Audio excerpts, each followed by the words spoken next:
Buenos días a todos. Damos inicio a la segunda jornada del 10º ciclo de estudios especializados en comunicación, derechos, ciudadanía y competencias, la alfabetización mediática e informacional ante la desinformación, organizado por la Asociación Boliviana de Investigadores de la Comunicación, ABOIC, la Universidad Evangélica Boliviana, UEB, y la Asociación Boliviana de Carreras de Comunicación Social, AVOX, y la Organización de las Naciones Unidas para la Educación, la Ciencia y la Cultura, UNESCO.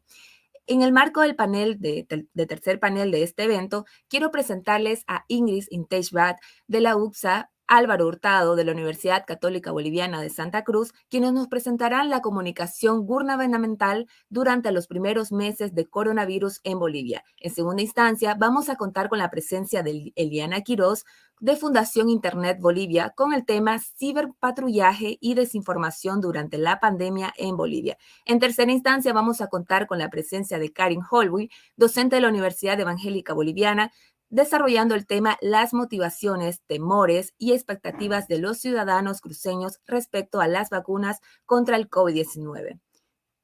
Como primera instancia, vamos a presentar a Ingrid Steichbat. Es comunicadora social, doctora en Ciencias de la Educación, profesora emérita de la Universidad Privada de Santa Cruz de la Sierra, UPSA, fundadora y directora de la revista Aportes de la Comunicación y la Cultura de la misma universidad. Es investigadora asociada a la Asociación Boliviana de Investigadores de la Comunicación, ABOIC. De igual forma, quiero presentar a Álvaro Hurtado. Es licenciado en Comunicación, especializado en Comunicación Social, con mención en estudios políticos y estrategias de comunicación para empresas privadas y del sector público. Es profesor universitario en varias universidades de La Paz, Cochabamba y Santa Cruz, en materias relacionadas con la imagen y la investigación. Tiene varias publicaciones. También ejerció el periodismo. Es miembro de la Asociación Boliviana de Investigadores de la Comunicación, ABOIC. Ambos vamos a tocar el tema de la comunicación gubernamental durante los primeros meses de coronavirus en Bolivia. Bienvenidos. Gracias. Muy buenos días, pues mucho gusto de estar compartiendo con ustedes en esta mañana, en este ciclo tan importante. Un saludo a todos y comenzamos con nuestra exposición.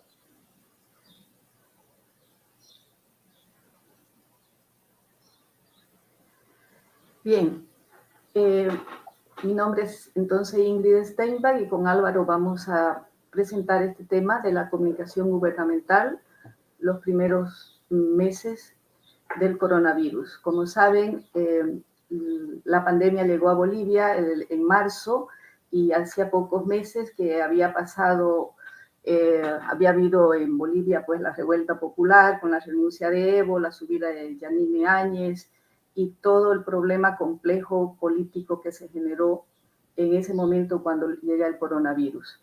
Entonces, la estrategia gubernamental desarrollada para gestionar la crisis de la salud por el COVID queda contaminada por este ambiente político electoral y bueno, la comunicación considerada como un recurso fundamental de los gobiernos para ayudar a gestionar esta crisis sanitaria fue uno de los elementos importantes a considerar. Nosotros trabajamos desde dos enfoques, desde la comunicación gubernamental o comunicación política, que básicamente se ocupa de tener una buena gestión pública para tener una buena imagen del gobierno y de las personas que lo administran, y de la comunicación de riesgo, considerada obviamente como la comunicación que se desliga del interés propio de la institución, buscando el interés de los públicos externos, apuntando más bien a prevenir, concientizar, etcétera, y todo obviamente requiere de preparación, planificación y tomar en cuenta las experiencias previas al respecto, ¿no? Esta comunicación de riesgo supone pues una planificación estratégica, tomar decisiones que tienen que ver con la interacción, con el intercambio de la información, todo el papel de los voceros, el uso apropiado de los canales de comunicación y la elaboración de mensajes claros, sencillos, que son los elementos de alguna manera que vamos a tomar en cuenta. Entonces nos propusimos como objetivo describir las características de la comunicación promovida por el gobierno boliviano para enfrentar el coronavirus durante los primeros 4 meses de la pandemia, buscando identificar la implementación de estrategias de comunicación de riesgo sanitario. Nuestro diseño metodológico básicamente es transaccional descriptivo, de corte cuantitativo y cualitativo. Usamos la etnografía, observando cuantitativa y cualitativamente videos y publicaciones de páginas web y redes sociales de cuentas del gobierno, y también se tuvo algunas entrevistas con funcionarios de los ministerios y algunos periodistas. Analizamos desde el 10 de marzo al 30 de junio, 113 días, y las unidades de análisis fueron las conferencias de prensa, los mensajes a la nación de la presidenta, las páginas web Bolivia Segura, el Ministerio de Salud, redes sociales de Yanine Áñez y entrevistas en programas de televisión. Tomamos en cuenta estas variables y vamos a los resultados rápidamente.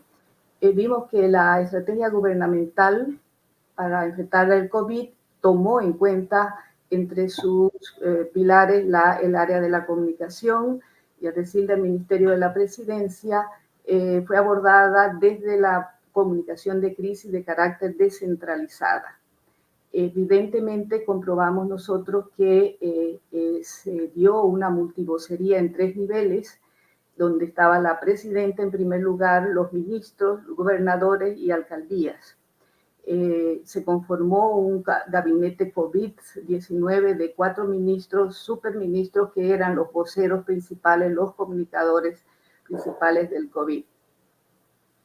En estos primeros meses de la pandemia, la idea era proporcionar información a la ciudadanía sobre números de casos y lugares de contagio, medidas de seguridad y prevención y decisiones gubernamentales. Los medios utilizados fue justamente la conferencia de prensa, mensaje a la nación, página web Bolivia Segura y del Ministerio, redes sociales, medios tradicionales, entrevistas y el call center. La estrategia comunicativa del gobierno se centró preferentemente en discursos dirigidos a la ciudadanía y en el suministro de información a los medios a través de frecuentes ruedas de prensa de la presidenta y sus ministros y los informes epidemiológicos diarios del personal técnico de salud.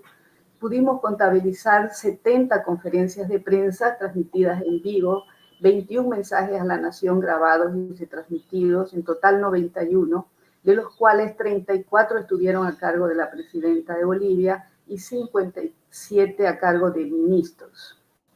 Se dio un promedio de 4 a 5 conferencias y mensajes a la nación a la semana. Los principales emisores en esos mensajes y conferencias, obviamente, fue la presidenta de la nación, los ministros de salud, digo ministros porque fueron 3 ministros en 4 meses, y el ministro de Economía Parada y el ministro Murillo fueron los que principalmente se destacaron, aunque también hubieron otros ministros como emisores. Los temas o contenidos de esas conferencias y mensajes giran alrededor de las decisiones políticas, siempre junto al discurso político contra el gobierno y la promoción gubernamental de contenido electoral. Después habían datos técnicos y otros datos como recomendaciones, felicitaciones, esperanza y colaboración. En esos 3 grupos se organizaba, digamos, los contenidos de estos mensajes. La presidenta en sus intervenciones, en cada una de esas intervenciones, pues siempre hace informa sobre decisiones del gobierno, ataca al anterior gobierno, se defiende de ataques y muestra imagen humana y solidaria. Esa era la estructura de los mensajes de la presidenta. Mientras que el tono del discurso oficial de los ministros sobre la pandemia primero fue de cuidado y protección, luego de miedo, amedrentamiento y castigo. Los mensajes se daban como si estuviéramos en una situación bélica, usando términos como guerra, lucha, batalla, enemigo, combate, etc. Se demanda la unión del país a través del liderazgo del gobierno. Alvarito. En cuanto a los medios que hemos analizado, tenemos principalmente en radio, en los diarios El Deber, Página 7, el periódico El Diario y La Razón. Hemos analizado esa cantidad de radios, esa cantidad de emisoras de televisión, y a partir de esto hemos visto que cada vez que se hacía conferencias de prensa, la participación de los periodistas era menor. Eso quiere decir que se restringía un poco la participación de los periodistas en las conferencias de prensa y o al mismo tiempo se iba concentrando la información en muy pocos, siguiente por favor, en muy pocos medios de comunicación, de tal forma que la comunicación terminaba siendo manejada por muy pocos. Siguiente por favor, Ingrid.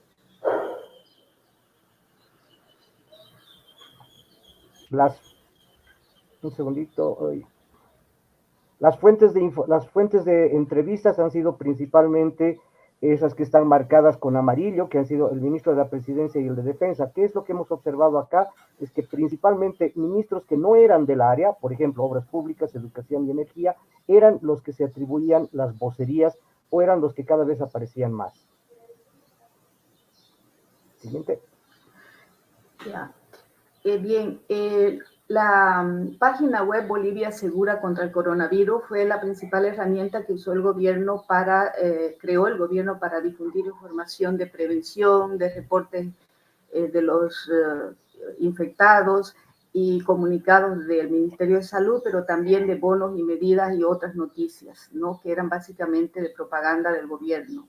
Esta página no dispone de espacios de interrelación con la población, es bastante unidireccional, no dispone tampoco de redes sociales propias, pero sí tiene vínculos con las redes de otros ministerios y otras redes sociales con el mismo nombre de Bolivia Segura aparecieron, pero eran privadas y ellas difundían la información e interacción con el público, o sea que era gente que interactuaba, pero no era del gobierno ni del área de salud. La única forma de interacción que creó el gobierno, en este caso a través de esta página, fue el call center. El Ministerio de Salud también tenía su página web dirigida principalmente al sector salud con boletines y procedimientos. Metían noticias generales sobre el COVID y también tenía un espacio para coordinar con medios de comunicación donde habían láminas, infografías para hablar el mismo idioma con los medios. Las noticias oficiales básicamente estaban alrededor del reporte epidemiológico, equipamiento y alertas, y bueno, una variedad de otras noticias. La campaña educativa e informativa fueron obviamente informativas y de prevención y cuidado, con los elementos básicos que aprendimos todos, y los formatos más usados fue el arte y las láminas de texto con imágenes estáticas, y las infografías. Los videos cortos empezaron a ver en el tercer mes casi aproximadamente. Las campañas de interacción, como dije, fue el teléfono y las brigadas médicas. Fueron las únicas formas de interacción realmente con la población. Las redes sociales también, pero ahí la gente pudo opinar, comentar, criticar, pero obviamente sin respuesta alguna. Otra investigación que hicimos después sobre el consumo informativo de la página web de Bolivia Segura mostró que tanto el sitio del Ministerio de Salud como Bolivia Segura, que eran las herramientas de información del gobierno principalmente, no tuvieron mucho consumo y por la población, y el call center fue el menos usado por la población. Ya ven aquí que la televisión, el internet, el Facebook fueron los más usados. La presidenta fue la que tuvo mayor participación y poco a poco fue ella tomando la principal vocería. Una de las cosas que llama la atención es cómo la información se ha ido reduciendo técnicamente a algunos ministros y por otro lado la parte social o la parte más política hacia la presidenta. Ahí tenemos en el cuadro cómo la información sobre la cuarentena era el tema principal de los mensajes, pero además había de parte de la presidenta unos contenidos que eran frecuentemente provocadores de reacciones, por ejemplo, apoyo y rechazo a las medidas económicas, el tema de la cuarentena como tal, y en muchos casos el apoyo a los comentarios. Los seguidores eran cada vez menos también de la presidenta, fueron efímeros y no se logró fidelizar. Es decir, no había un trabajo que era de permanente atención a los usuarios, ¿no? Entramos entonces a las conclusiones finales. Sí, gracias, Alvarito.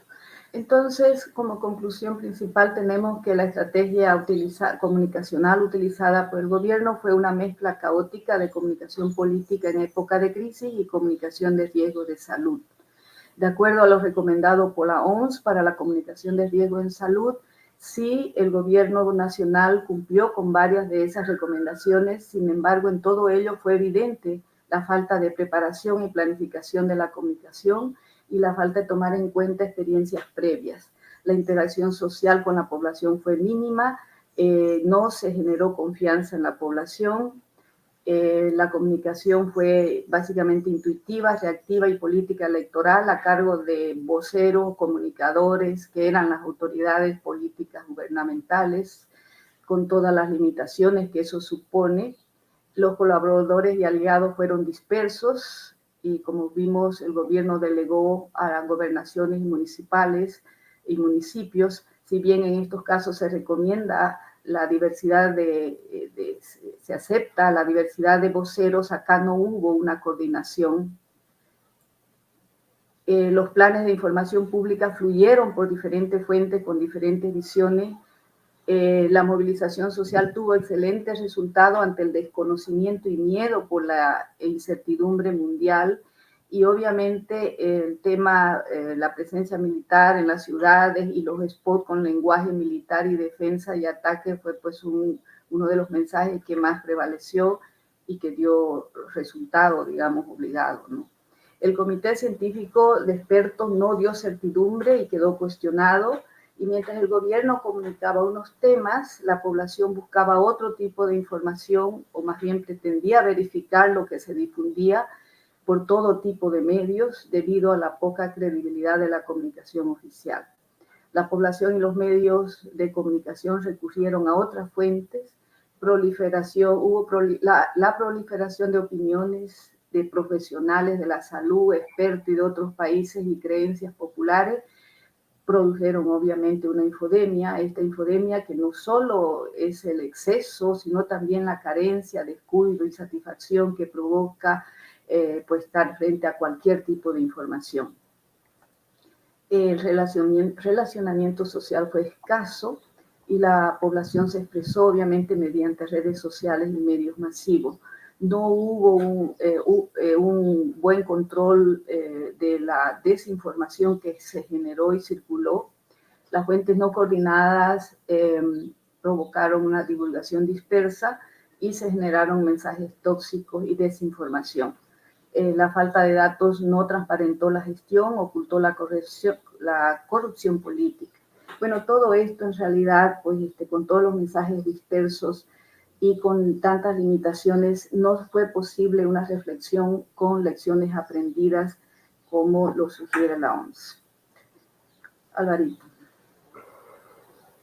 Por lo tanto, hemos hecho antes una reflexión sobre el estudio en sí. Lo que hemos hecho es caracterizar la infodemia.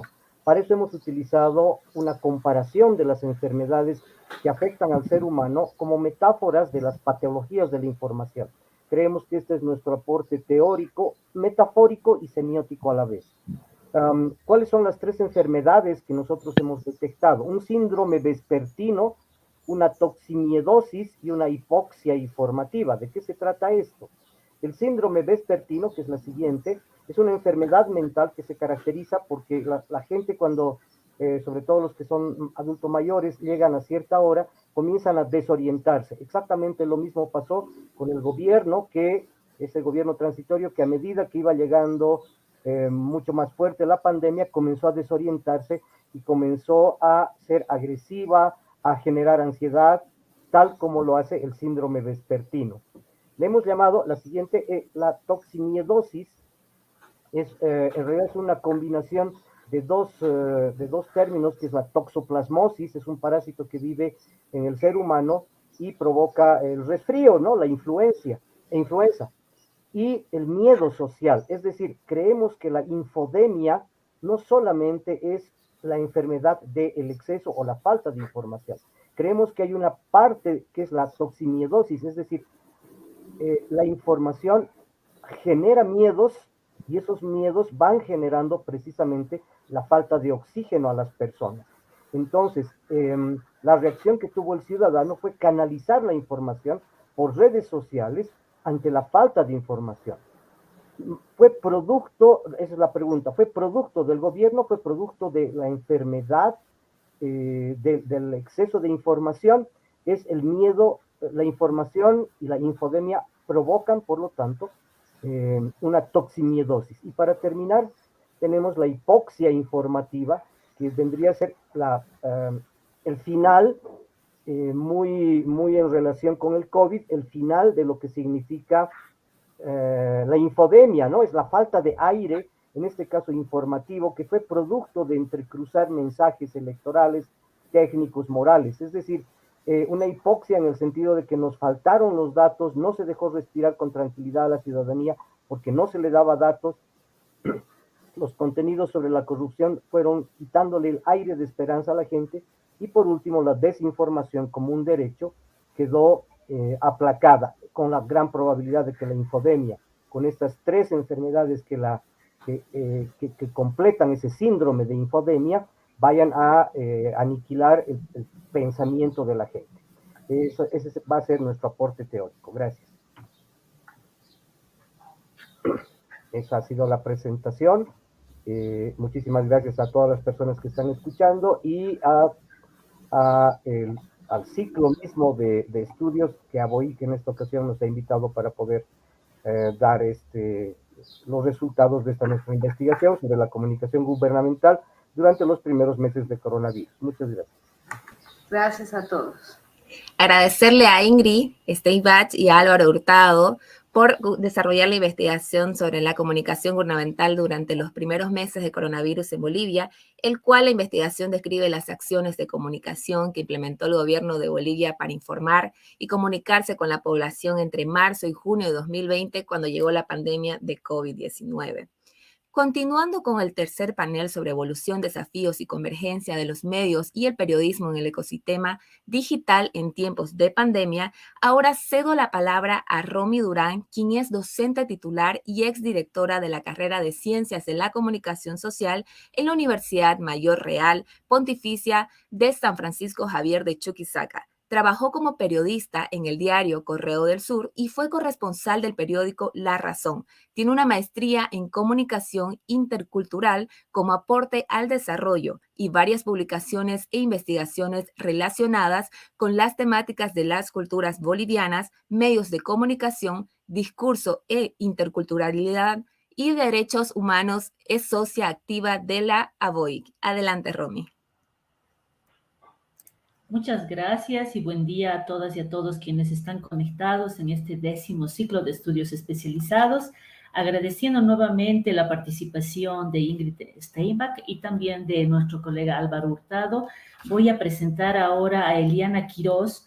Ella es activista por derechos digitales e investigadora de Internet y sociedad. Máster en gestión pública en la Universidad de Potsdam, Alemania, y candidata a doctora en el CIDES-UNSA. Tuvo estancias académicas en la Universidad de Padua en Italia y también en la Universidad de Hamburgo en Alemania. Eliana forma parte del directorio de la Fundación Internet Bolivia y es gerente de desarrollo corporativo en derechos cívicos en la era digital de IVOS Latinoamérica. Coordinó y es autora del libro Bolivia Digital, 15 miradas acerca de Internet y sociedad en Bolivia. Nuestra invitada escribe quincenalmente en su columna Internet a la Boliviana. Ha sido jefa de gobierno electrónico de la GETIC. Continuando este panel 3, Eliana Quiroz nos va a presentar en este panel el ciberpatrullaje y desinformación durante la pandemia en Bolivia. Ese es su tema. Bienvenida, Eliana, y un gusto en saludarte. Hola, buenos días, ¿cómo están? Nuevamente, muchas gracias por la invitación. Por supuesto, comenzamos con la presentación, un poco aclarándoles que es una presentación de un documento, de un documento que hemos trabajado en la Fundación Internet Bolivia. Es un informe que habla sobre ciberpatrullaje y desinformación durante la pandemia en Bolivia y que forma parte de un grupo de documentos que hemos trabajado para la pandemia, mirando mucho. No es tanto un documento de investigación, si bien, por supuesto, implica que haya investigación para armar el informe. Son más documentos de análisis desde el punto de vista de derechos humanos en Internet. Entonces, ahí me voy a dar una licencia, les explico, porque ahí me voy a dar una licencia para poderles mostrar no solamente la parte de ciberpatrullaje, y ahí hay un error, perdón, sino otros derechos y cómo han sido violados durante la pandemia. Entonces, si podemos comenzar, no estoy segura, sí, aquí yo puedo operar. Muy bien. Entonces, el informe al que hacemos referencia principalmente ha hecho un análisis sobre acceso a Internet, que todos son derechos constitucionales, es decir, están incluidos en la Constitución Política del Estado, el acceso a Internet, la libertad de expresión y el acceso a información. Ahora vamos a ver rápidamente los tres y me voy a detener luego específicamente en el de ciberpatrullaje. La pandemia, como sabemos, impactó a Bolivia en uno de los momentos políticos más críticos por los que ha pasado la última década, las últimas 2 décadas.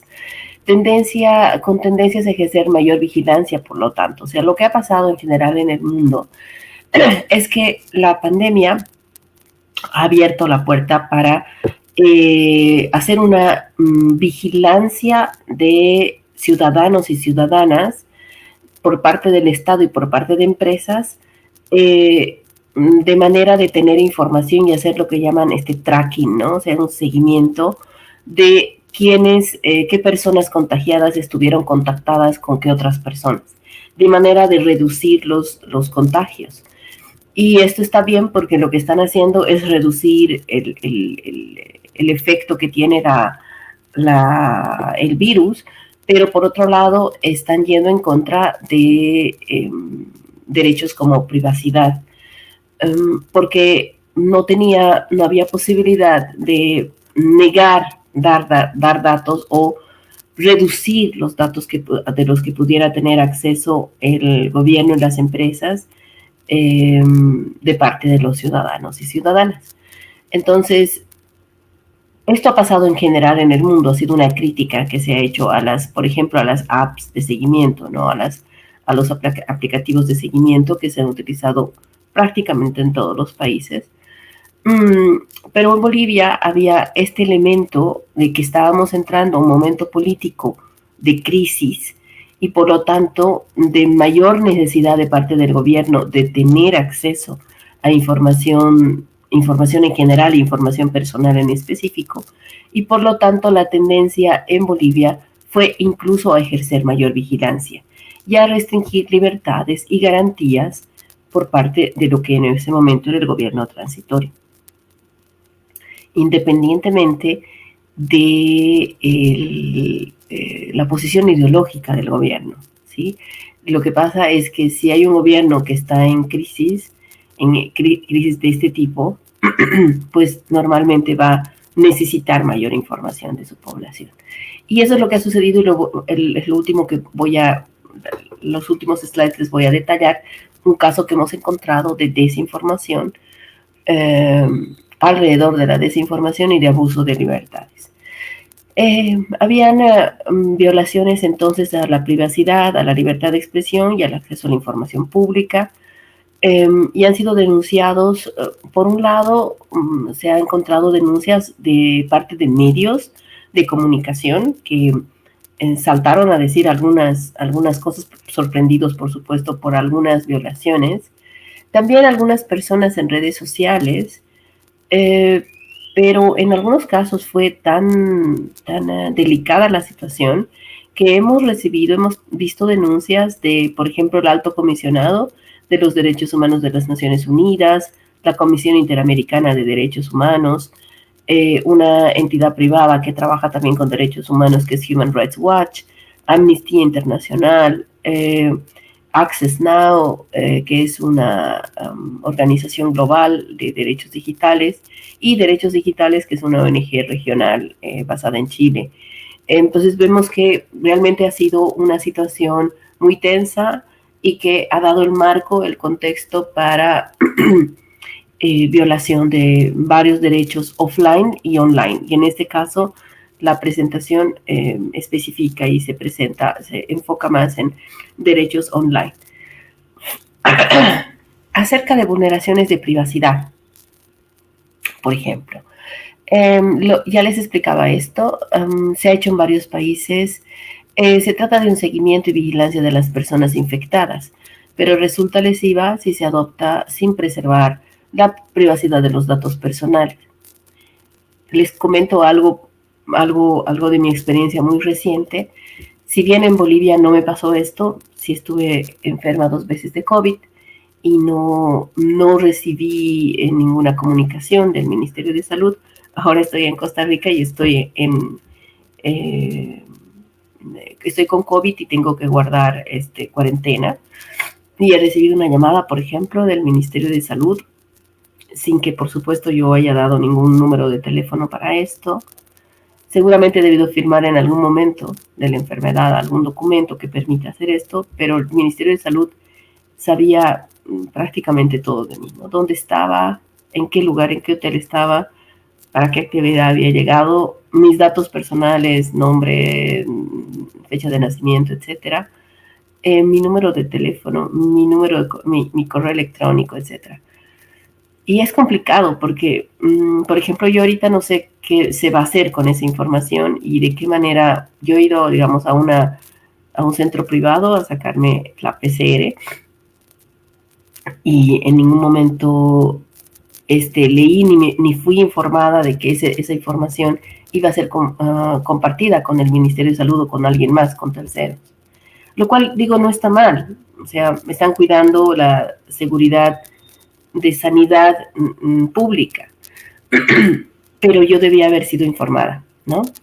A esto me refiero, es decir, hay una licencia, digamos, durante la pandemia y con relación al COVID para acceder a datos personales con mucha libertad, ya sin, por ejemplo, informar que se va a hacer esto, que se va a compartir con terceros, o que se va a utilizar de cierta forma, o que estos datos van a ser desechados después de un tiempo. Todos estos son derechos alrededor de datos personales y de privacidad que sí son válidos, por ejemplo, ahorita en Costa Rica y en Bolivia no. En Bolivia no, porque no tenemos una ley, si bien tenemos reconocimiento constitucional. Bueno, esto para ejemplificarles qué es lo que sucedía. En Bolivia también ha habido este seguimiento, sin embargo, sobre todo por llamadas telefónicas, entiendo, no hay un marco normativo que acerca de privacidad, como les digo, y entonces esto pone más en riesgo los datos y tenemos que entender que los datos de salud no son solamente datos personales, sino que son datos personales sensibles.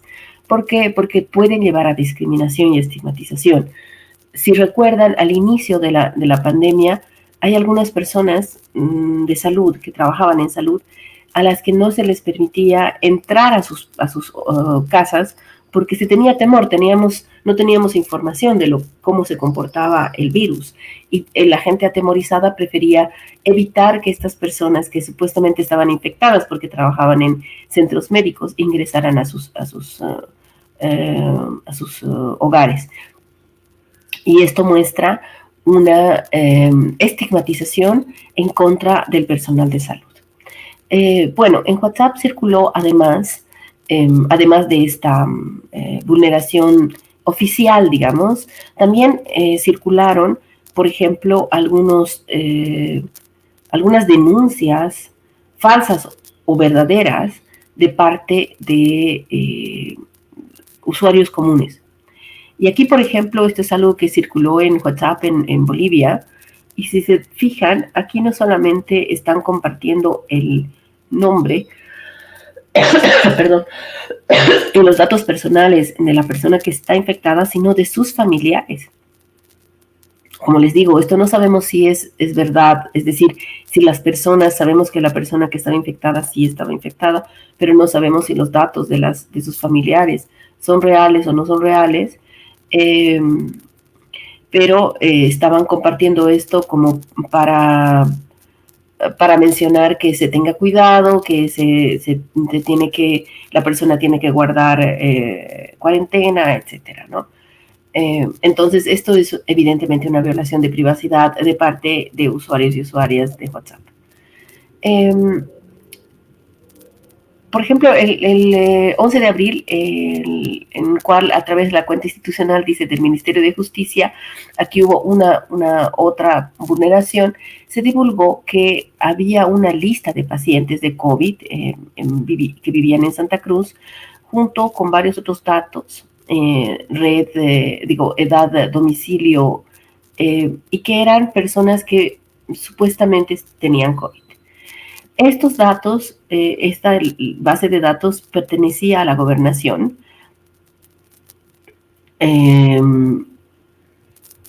y fue filtrada de esta manera a través de Twitter. Esto también es una vulneración contra la privacidad. Me están diciendo que tenemos poco tiempo ya. No, perdón. Sí, creo que sí.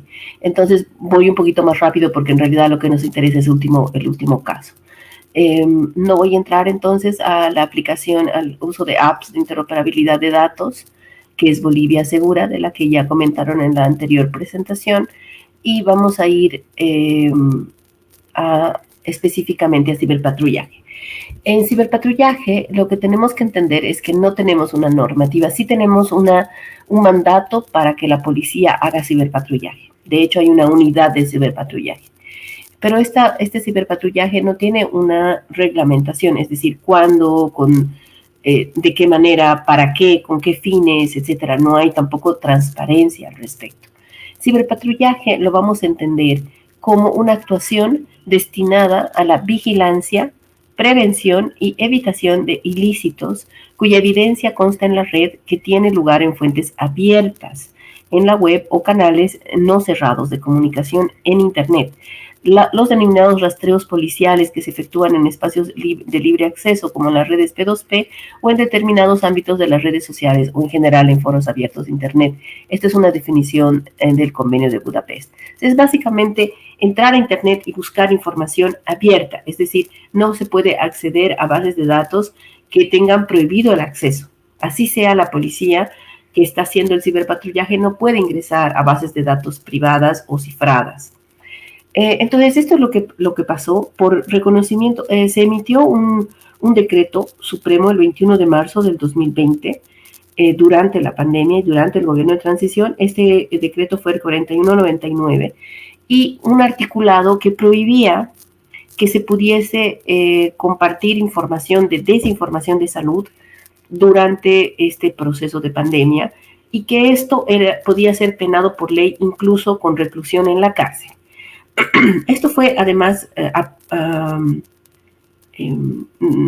también apareció este mismo artículo en dos otros decretos, el 4200 y el 4221, que mencionaban el mismo artículo.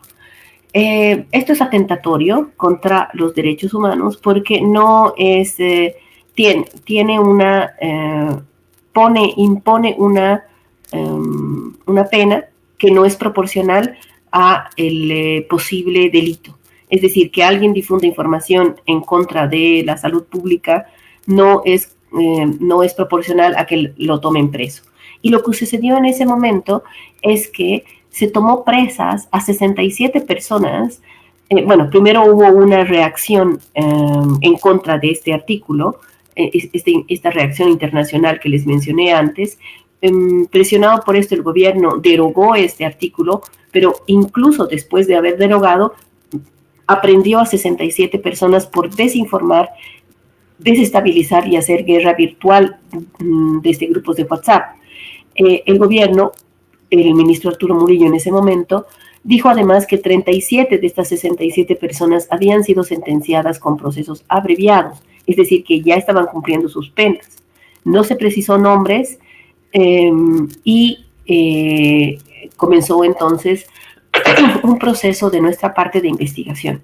La conclusión de este proceso de investigación fue que nunca existieron estas 67 personas, no hay los nombres, no existen, no hay registros de estas 67 personas, ni de las 37 personas que habrían tomado procesos abreviados. Por lo tanto, este es un caso de desinformación a partir de una autoridad de gobierno, Arturo Murillo, que salió en prensa a decir que habían estas 67 personas y que entendemos el objetivo fue amedrentar a otras personas que estuviesen desinformando alrededor de salud.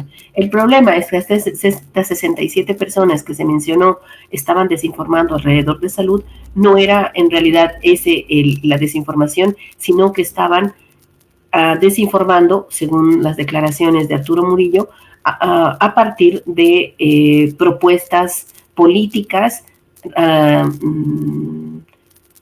que promovían al MAS, que promovían la candidatura del MAS en las elecciones. Es decir, no era una desinformación de salud, era en todo caso una propaganda de apoyo al MAS, y esto se había hecho para amedrentar a personas que estuvieran haciendo campaña para apoyar a este partido de gobierno. Creo que esto es lo último que les comparto, ya que estamos fuera de tiempo, pero básicamente este era el caso.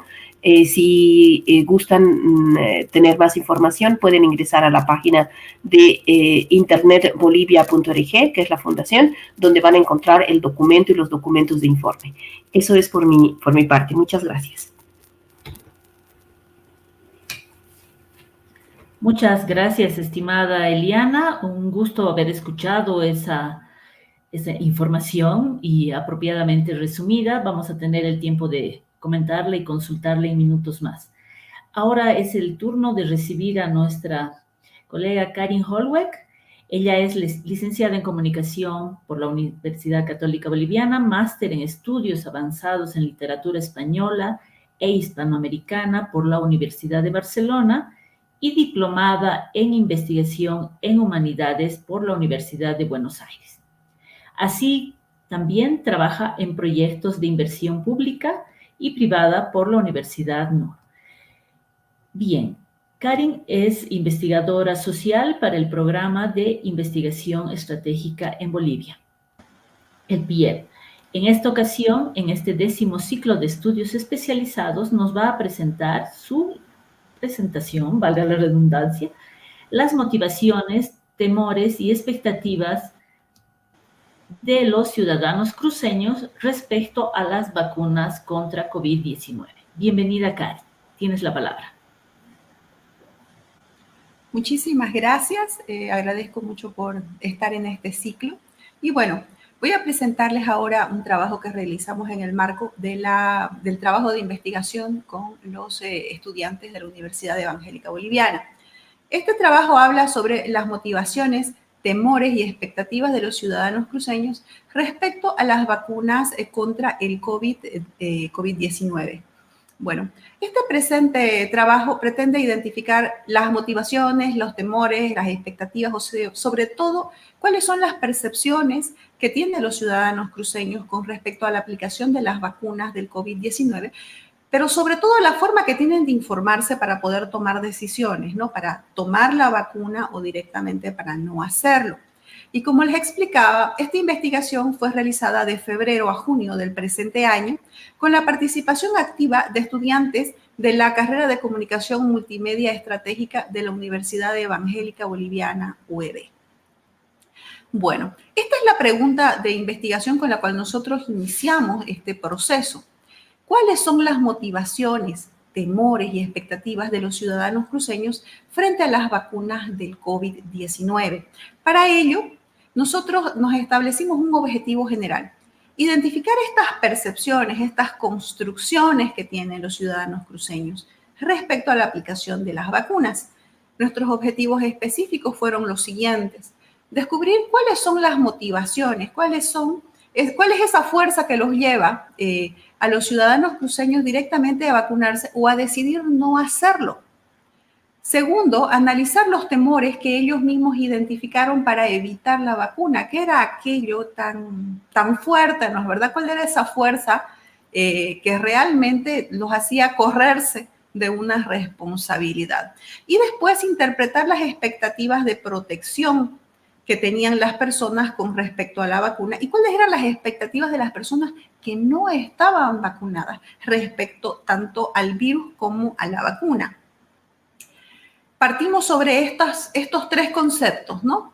¿Qué es la motivación? Y tomamos el concepto de Krier que nos dice, la motivación es aquello que impulsa a una persona a actuar de una determinada manera o que origina una propensión hacia un comportamiento específico.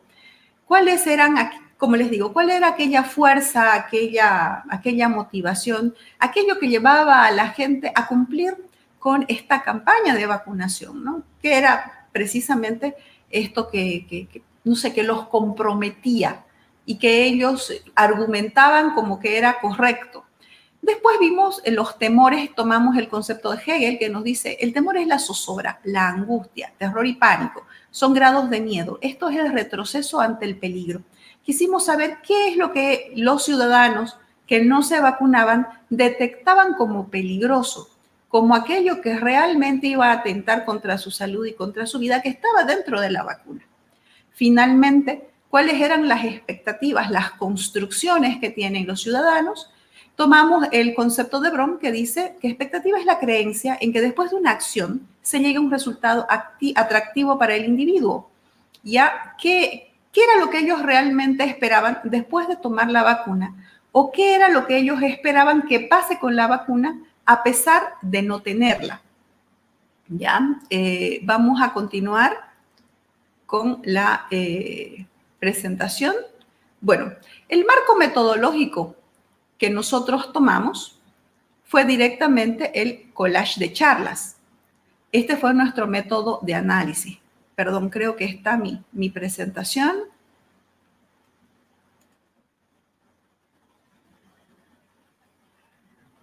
Aquí, bueno, voy a continuar.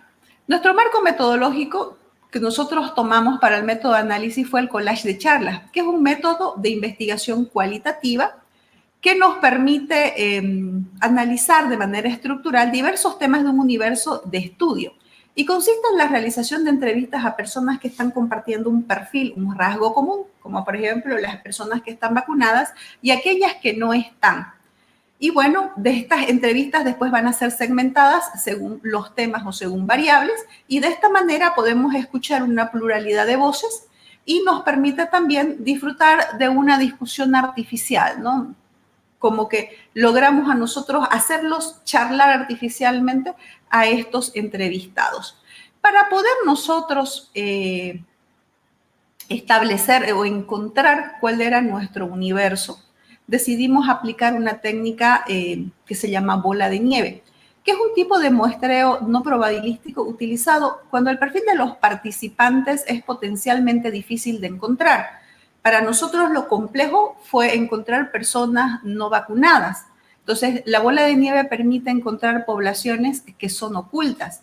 ¿A qué nos referimos con una población oculta? Aquella que decide no ser identificada por miedo a ser estigmatizada, por miedo a ser discriminada o ser sancionada.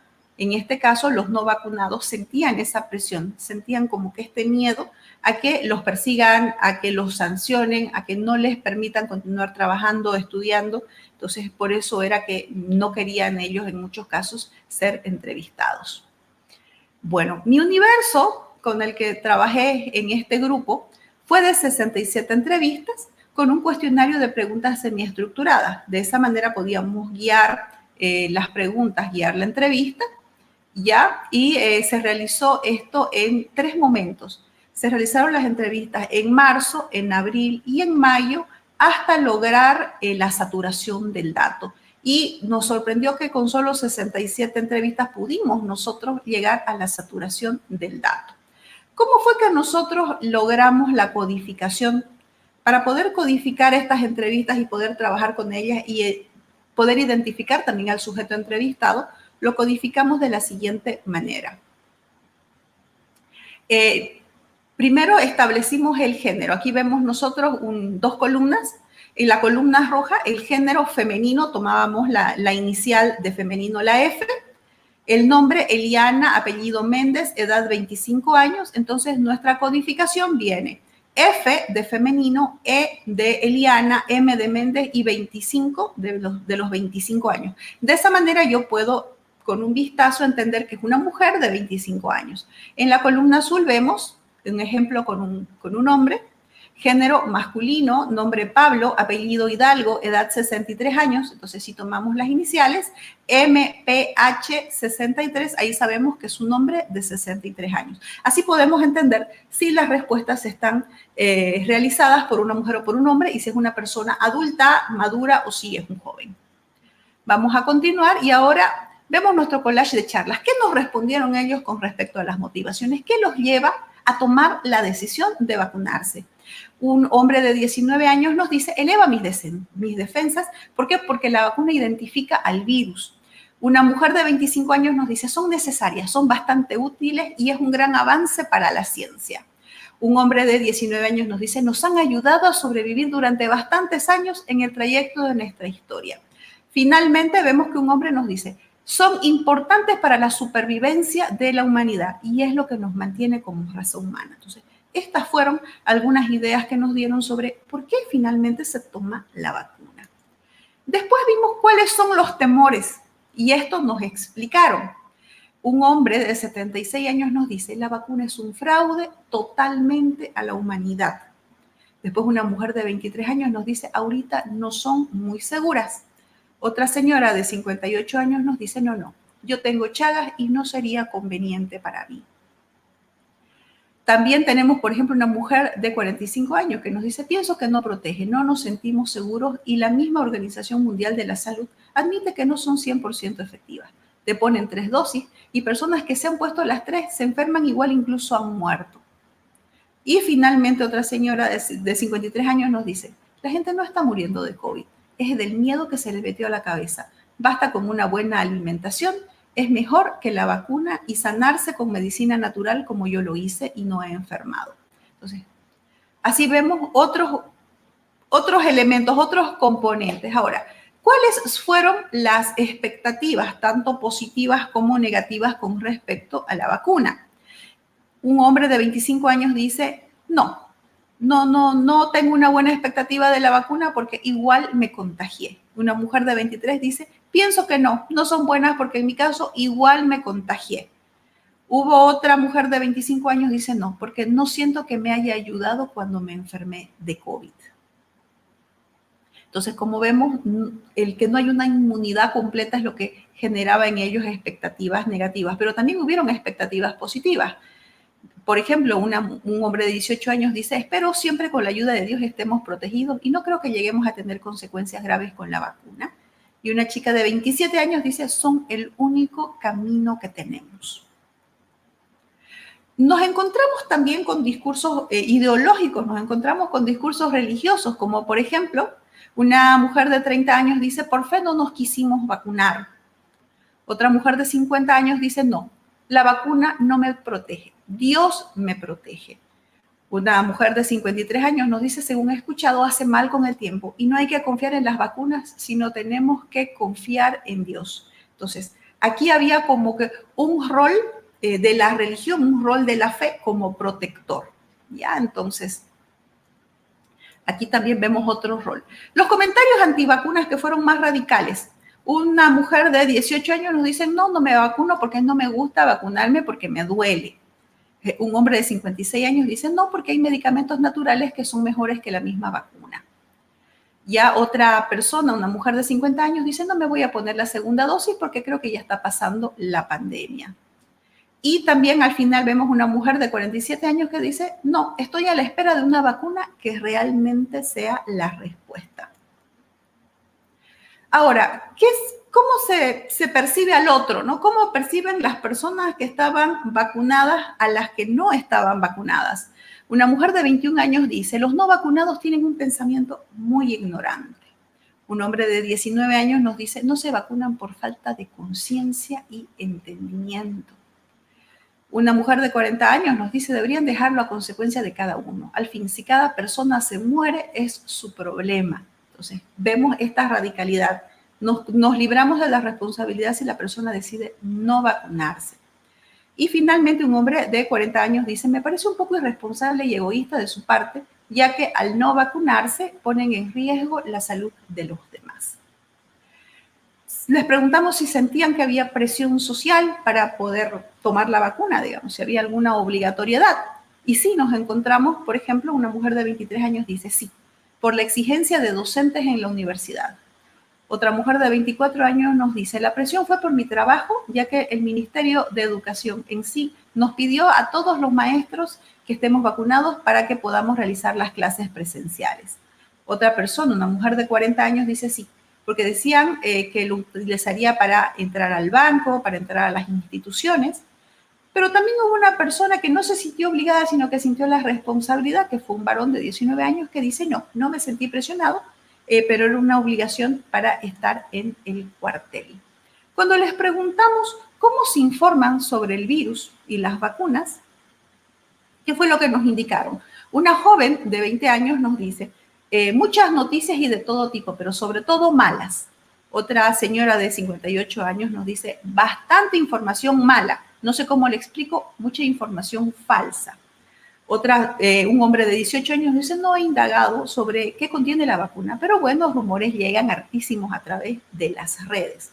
En algunos casos han determinado la decisión de la vacuna, como por ejemplo una mujer de 40 años que dice, esos videos que circulan de que las vacunas iban a tener alguna reacción, que les ponían chip, también por eso es que yo no me hice vacunar.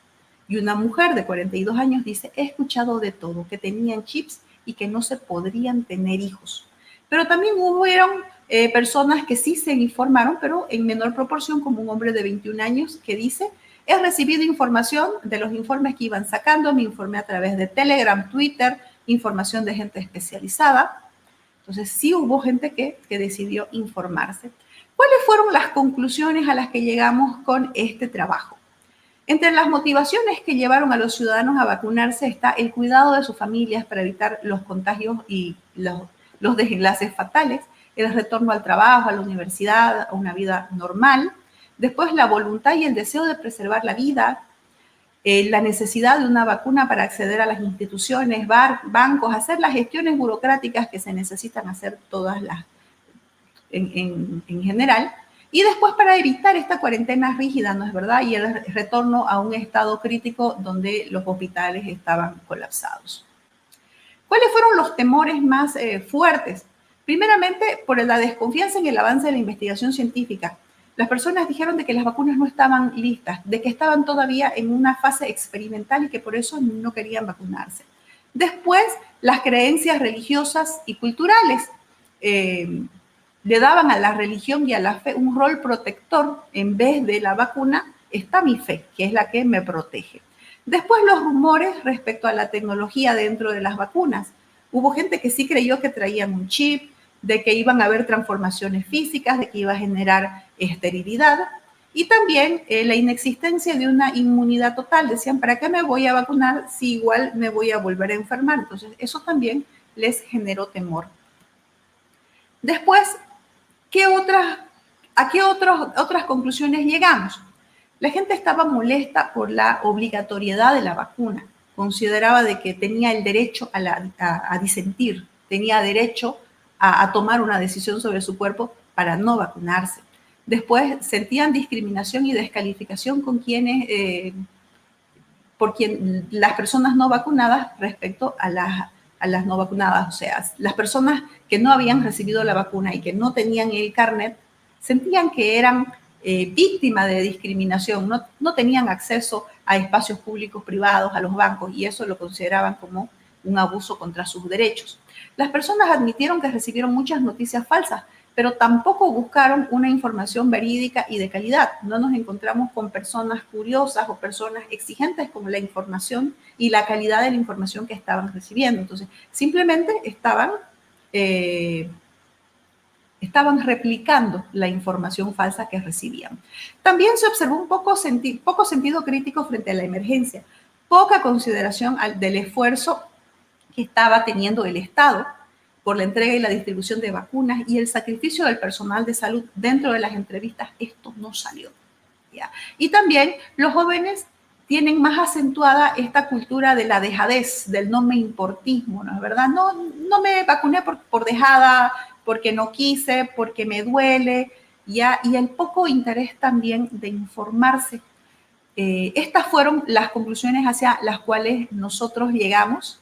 La verdad es que fue un trabajo bastante revelador sobre la cultura cruceña respecto a la vacuna, respecto a una emergencia y el uso de la información. No olvidemos que veníamos de 21 días de paro, en los cuales ya nos habíamos acostumbrado a interactuar a través de las redes y a creer en el otro y a la información que me da el otro, y no necesariamente a buscar información afuera. Entonces, eso también consideramos que fue una herencia de los 21 días, el no buscar información especializada porque creíamos en la información que nos daba el otro.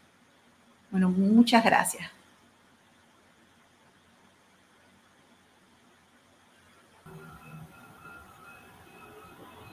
Muchas gracias, Karin, a ti por esta presentación tan importante. Este panel 3 está llegando ya a sus minutos de conclusión. Aquí hemos abordado la evolución, los desafíos y la convergencia de los medios y el periodismo en el ecosistema digital en tiempos de pandemia. Sin duda, datos reveladores, información muy sistematizada, aplicando metodologías indicadas para cada caso. En el primero, Ingrid Steinbach y Álvaro Hurtado nos han compartido cómo se ha caracterizado esa comunicación gubernamental durante los primeros meses de coronavirus en nuestro país, Bolivia, y es importante destacar algo que nos han señalado en sus conclusiones, que esa comunicación ha sido intuitiva, reactiva y, llena de, digamos, esas características de la política electoral que vivimos en este momento. Es importante destacar que estos estudios, estos trabajos de investigación nos estarán permitiendo no solamente ahora en este 10º ciclo de estudios especializados, sino más adelante realizar una consulta importante. ¿Qué pasó el 2020 en este ecosistema digital en Bolivia con esta temática específica? En el caso de Eliana Quiroz, ella nos ha compartido también importantes datos y fíjense, con un dato revelador actual, incluso personal, en el que nos está dando cuenta de lo que algo que sabíamos nosotros como estudiantes, como docentes, como ciudadanos de a pie, que la preservación de la privacidad de los datos personales está en permanente riesgo. No cabe duda que tenemos que enfrentar y concienciarnos tal vez con mayor afán, no solamente desde los estudios en comunicación, sino desde donde estemos, desde el lugar que ocupemos, a trabajar en estos asuntos sobre la libertad de expresión, el derecho que tenemos a que se respete nuestra privacidad y sobre todo a tener la oportunidad de acceder a una información pública, digamos, con los debidos resguardos. Y recientemente, bueno, Karin nos ha dado una sistematización bastante interesante para conocer cómo ha sido esa sensibilidad, el temor, la influencia cultural que tenemos nosotros los bolivianos con relación, o que hemos tenido y continuamos en algunos casos teniendo respecto a la influencia de las vacunas, la desinformación de la que somos parte a diario y cómo hemos aprendido a confiar, a desconfiar en las vacunas contra COVID-19.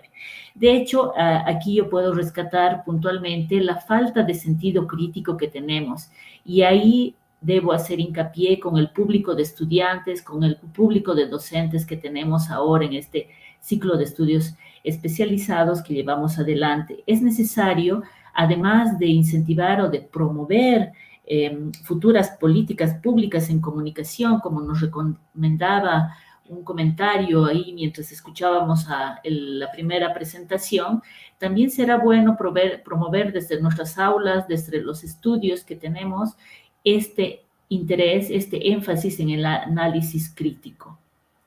Con esta síntesis yo voy a dar cerrado el panel y voy a pedirles, por favor, al público que está conectado, al que esté inscrito en este 10º ciclo de estudios especializados, que puedan seguir las grabaciones tanto en la página de Facebook de la Asociación Boliviana de Investigadores de la Comunicación para revisar, repetir y repasar, digamos, esto que estamos aprendiendo conjuntamente a través de este momento y de este tiempo. Les agradezco mucho a nuestros 4 expositores, nuevamente, Ingrid Steinbach, Álvaro Hurtado, de la Universidad Privada de Santa Cruz de la Sierra, a Eliana Quiroz, que forma parte de la Fundación Internet Bolivia, y también a Karin Holweck, que es parte de la Universidad Evangélica Boliviana. Muchas gracias y buen día. Siguiendo con el cronograma, en este momento ingresaremos a un receso de 15 minutos, retornando así a las 9:45 para dar continuidad a la segunda conferencia de este ciclo, la misma que estará a cargo de Felipe Chivás en representación de la UNESCO. Retornamos a las 9:45. Este evento se lleva adelante gracias a la alianza entre la Asociación Boliviana de Investigadores de la Comunicación y la Universidad Evangélica Boliviana, con apoyo de la Asociación Boliviana de Carreras de Comunicación Social y la UNESCO.